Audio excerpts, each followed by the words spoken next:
Welcome po sa, nasan tayo ngayon, sir? Welcome to Harron's Cafe! Yes, we are here at Harron's Cafe. So, grabe. Sa totoo lang, boss, grabe ako kabusog ngayon. Grabe, ang sarap talaga ng pagkain. Grabe. So, amazing talaga kasi bakit? Grabe. Sa dami-dami kong kaibigan, dalawa lang kayo ang nakapunta ngayon. Grabe. Thank you so much. Salamat ng marami. Pero before tayo mag-go through sa ating mga gagawin, siyempre uwi ako.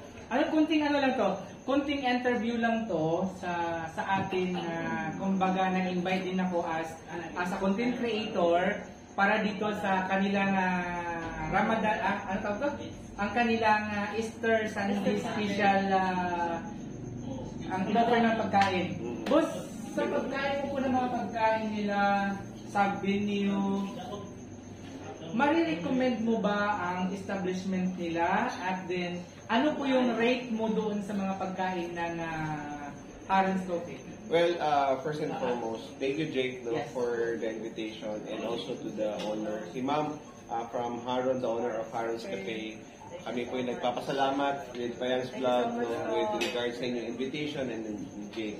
Without Jake and you inviting us, this will not be kumbaga materialized, So okay, so let's proceed, ang first impression ko dito ay number one, maganda yung venue.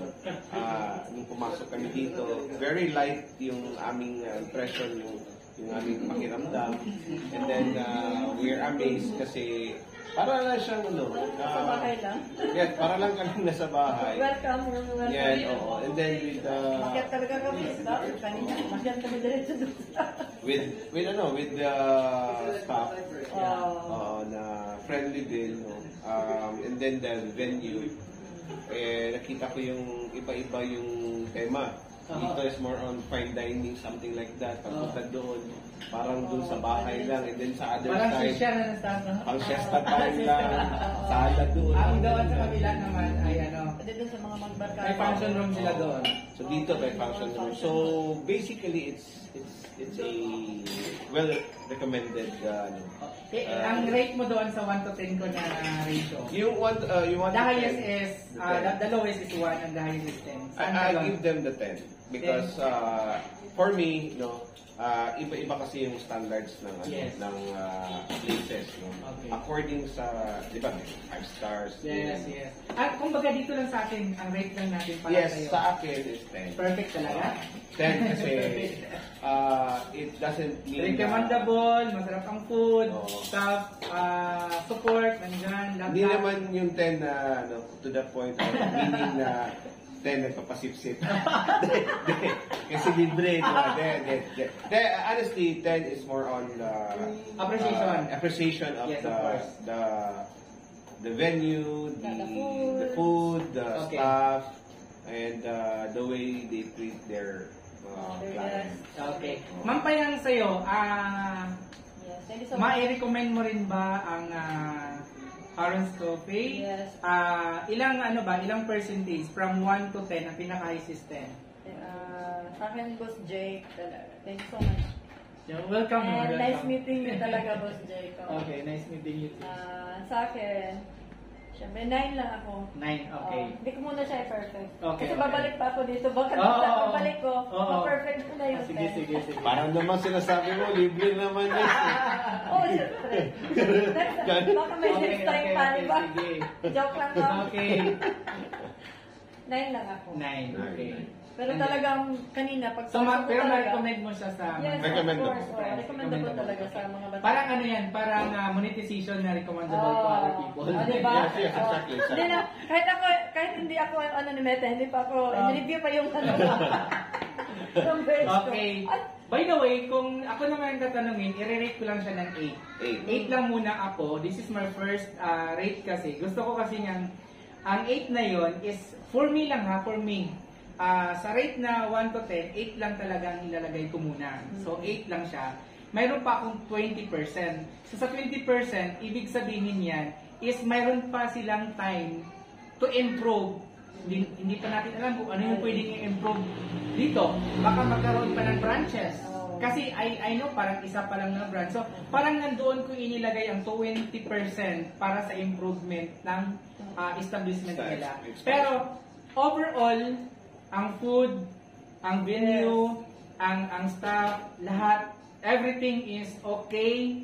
Ang ibubuod ko lang yan kung i-rate ko for the next 10. Kasi iba ang na-feel mo sa ambience pa lang daan.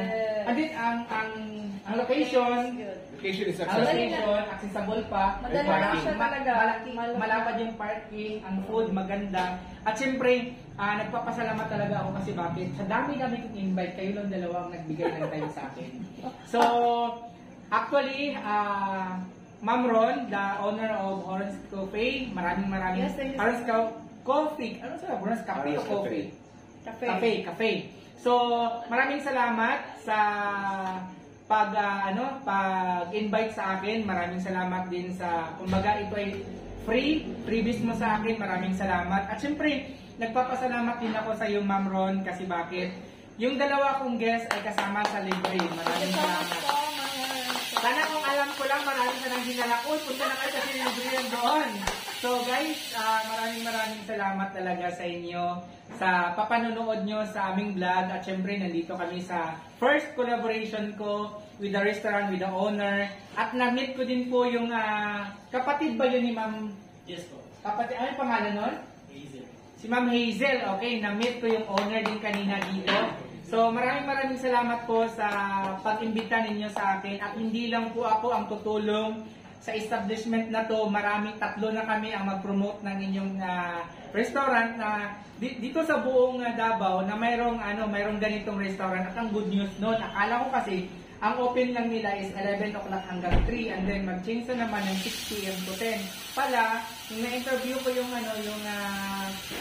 staff nila, 24 hours pala ito. Yes, 24 hours. Yan. Isa din dito sa 10. Yes. Oh, 24 Pwede po hours. kayo dito. Pwede po kayo magtambay, magkape. Hanggang 24 hours po ang restaurant na to. Free wifi din, di ba? Yes, free wifi din sila dito. So, pwede kayong mag-live, pwede kayong maglahat. Mga estudyante, actually, may mga Ateneo dito kanina. So, punta po kayo dito sa mga nagsa-study po. Kung naingayan kayo doon sa mga establishment na kung saan kayo pupunta, may place po dito. Dito lang yan sa along Damosa lang po, going to airport. Kung nanggagaling kayo sa sa Bahada, sa SM Lanang. So, proceed lang kayo ng Damosa. All the way Damosa, Macdo, and then Starbucks. Proceed dandahan hanggang umabot po kayo dito sa Harris Cafe. So, guys, maraming salamat, Ma'am Ron, sa tiwala ninyo sa first collaboration natin. Hopefully, marami pang collaboration na mangyari. At boss, alam mo, nakapag-isip na ako na sa content creator, parang magiging food vlogger na ata ako nito. Dapat kailangan mong magkondisyon. Kasi puro pagkain, no? Oo, dapat Dapat pag may ka ngayon, huwag ka muna kumain sa Oo. Parang pag may episode ka ngayon, huwag ka Magkain muna para marami Kape ka lang muna sa umaga kape. Oo. Parang fasting ka muna. Fasting muna. So, ganun. So, guys, abangan ninyo. Baka maging food vlogger na tayo nito. Yan. Next. Tapos i-invite Kuya Mel. Kaya pa yan, tara, kain na ulit tayo doon.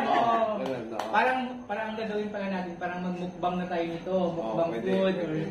Or puhon, tayo, crab, mukbang. Yan. Depende sa magiging Kung episode. live siya, Oo. maraming taga-Davao nanood eh. Okay. So guys, maraming salamat actually sa lahat na nanonood sa amin.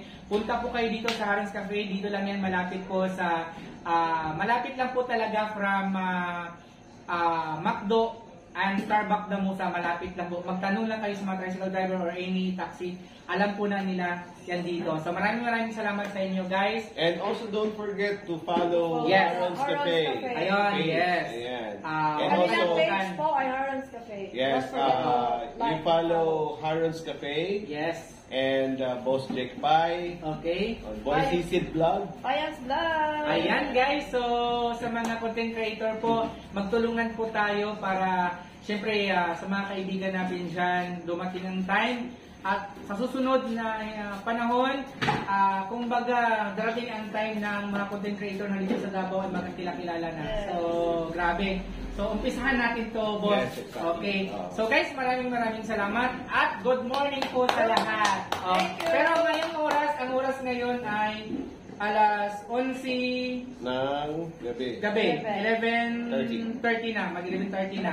So, ngayon kami pa lang ay nandito pa din. So, maraming salamat. Bakit good morning? Kasi alam namin sa good morning ay maraming opportunity na mangyayari. Yes. So, in short, gumagamit po kami na always na good morning para sa lahat. Bagong umaga, bagong pag-asa, at bagong blessing po yun. Alright. So, alright, good morning, and God bless. Thank you so much. Bye-bye, guys! Welcome God po! bless. Bye-bye, welcome po sa Jake Talks. Yeah. Okay, Ah. nag-Jake Talks na tayo dito eh. Okay, bye guys!